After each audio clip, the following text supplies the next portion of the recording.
there's a 75% chance that Bitcoin could break out and go higher. The bull market is not dead. Good morning, good evening, good afternoon, wherever you are, whenever you are. Thank you for watching this video. My name is Davinci Jeremy. I'm in the pipe 5x5 here in Dubai. Hope you're doing well wherever you are.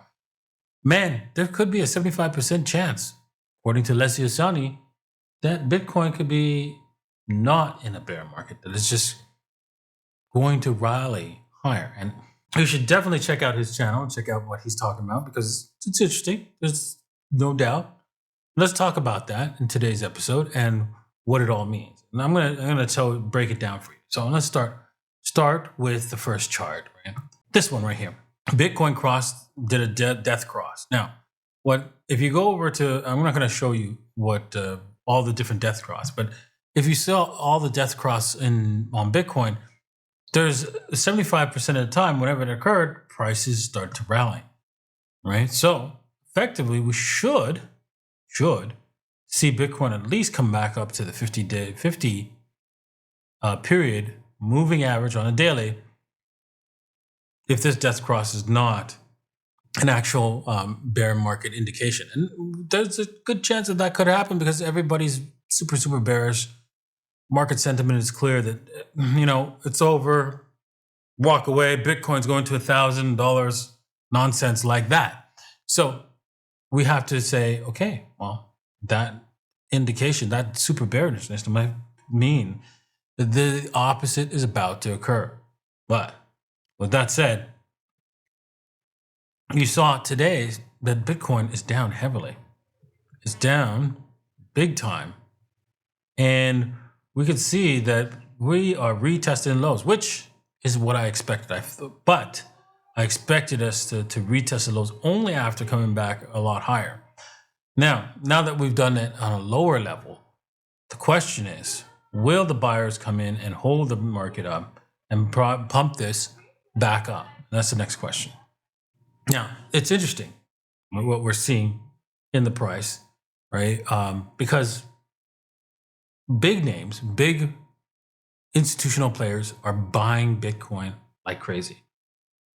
And yet price continues to go down. Why? Because there's a larger number of people willing to sell. That's just it. Although there's a large number of institutions buying 1,000 Bitcoin at a time,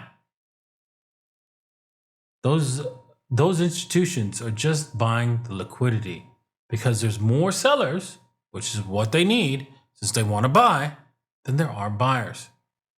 So effectively, they're doing the right thing by buying the lows. Even though it might not be the actual low, they're still buying here. And that's what I'm doing. And if you want to do it, that's up to you. I'm not saying that you should. I'm not saying that you shouldn't. Totally up to you.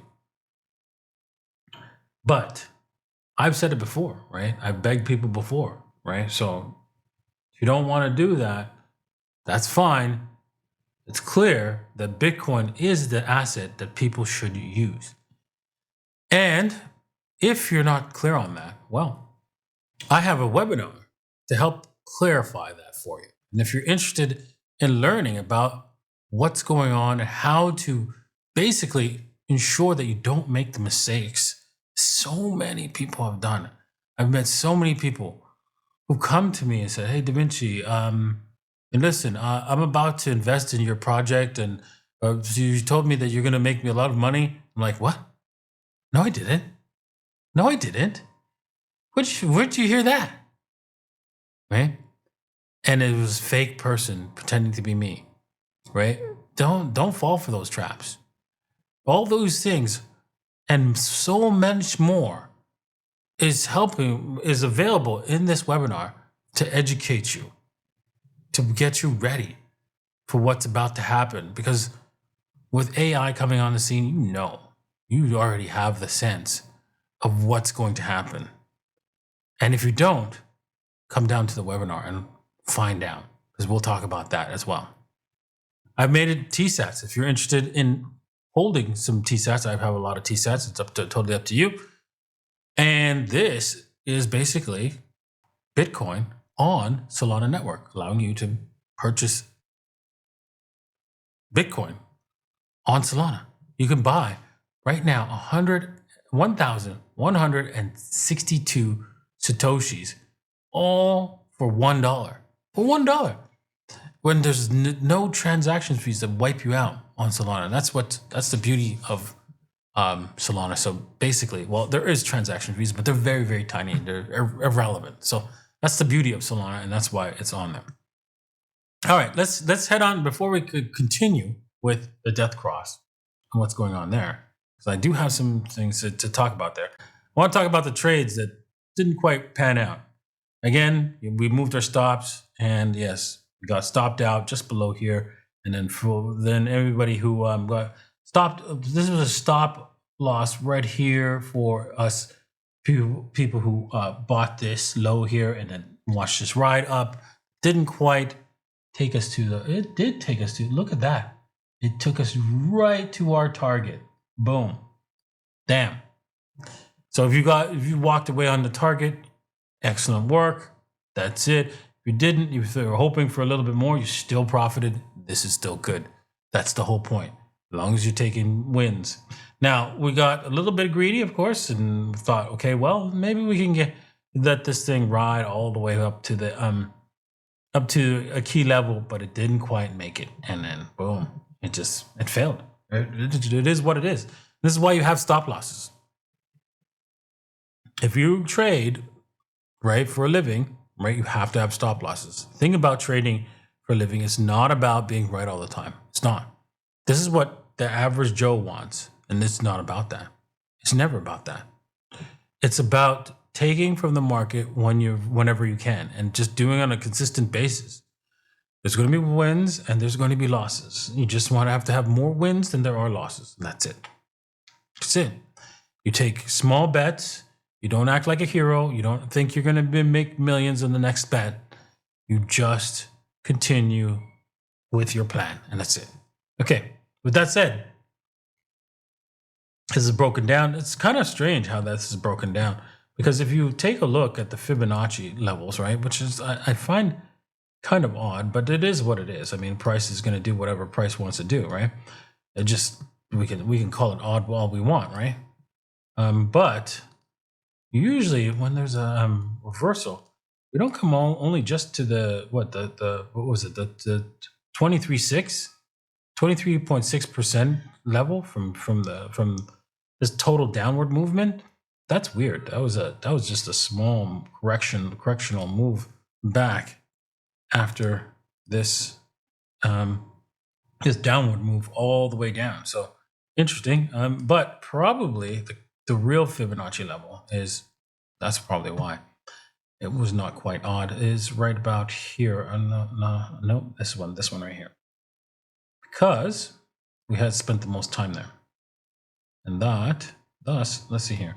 Not even 38.2 there. Wow, that's crazy. That's why. That's wild. Let's see what this move from here. I just assumed that there's a 38.2. Okay, because it's measuring from the big move. Okay, there we go. This is the critical move. Okay, got it. And so this, once it corrected from this move, that's the 38.2. There we go. That's why I was thinking, this is kind of weird. Why wouldn't it go back to the 38.2? Now I get it. A little bit of mistake on drawing the fibs, but there it is. It's up to the 38.2 and then failed. And yeah, would have been nice to come up to the 61.8, touch the 200 period moving average, but which was the 97K, which I was honestly expecting. I was expecting this up in this level here, but it didn't quite pan out. So with that said, we have to look at where this thing could break down to. And unfortunately, there's a lot of momentum here. We've already reversed on the 61.8. Let's see if it actually continues. But I think we're going to have some more downside and retest the lows at 83K with Bitcoin. All right, let's head back to the death cross. Interesting enough, on the CME, the death cross is still a few days away. I think we can see that this is could be like It's Monday at the latest. If I would say, let's see here, if we were to project this out, this would be probably, Monday. So on Monday, we should see, next week Monday, we should see the death cross on the CME futures, which is also a possibility that this could be a false signal and suck in people as prices, especially if prices start to go down. Because this now provides a liquidity event for anyone who's interested in buying Bitcoin. Right? So there you go. If you're interested in buying, maybe Monday, next week, Monday, right? It would be the day to start, dollar cost, heavy dollar cost averaging through the week, starting on Monday. Because a lot of people will probably sell the death cross on the CME. Right? There you go. That's a good idea. Let's head over back to Ethereum, and our Ethereum trade. Well, it was finished, right? So that was that. So we made profits right away. We didn't suggest that you go higher on that one. And Ethereum just failed heavily. Looking at Solana, well, we didn't have a trade on Solana because of the break. And looking at Solana, it came back down to one of its downward trend lines, then broke through it like it was not even there, and that's not good.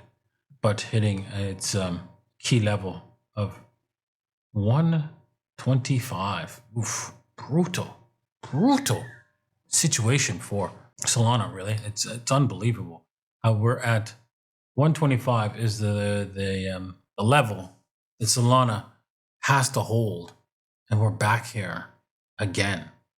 Oof. Further downside could see us well below the $100 mark. Damn. It is a sad situation in crypto. But it is what it is. Is crypto dead? No, it's not. It's taking a pause, taking a breather. We're going to see prices probably go down further if we don't see Bitcoin bounce around the 83K. But in the end, Bitcoin is going to be the money. People are going to use Bitcoin as money, one way or the other. If you doubt that, you do so at your own peril, because it is clear that Bitcoin is a superior asset to hold because you can die with it. You transfer it to anyone, right? It's limited supply, and AI systems can hold it. In fact, AI systems would prefer to use that as money and not your US dollars, which are controlled by governments that are willing to cheat, lie, cheat, and steal. So there you go. It's a no-brainer asset to buy. Zero-brainer. In fact, you could actually just say, you know what? I'm going to stop watching anything about Bitcoin. Just buy Bitcoin. I don't even look at the price. Buy for the rest of my life. And you can guarantee, practically, I think you can sleep well at night knowing that it's going to be used, because you can't guarantee anything. Because you know what, an asteroid hits the planet and wipes us all out, then those Bitcoins are useless now. You and a few other people are still alive. Right? So it's not quite guaranteed, right? So with that said, it is the best asset to choose from the assets that we do use. And that's the key point. Hope you enjoyed this episode. Hope you learned something, and we'll see you guys next time. Peace.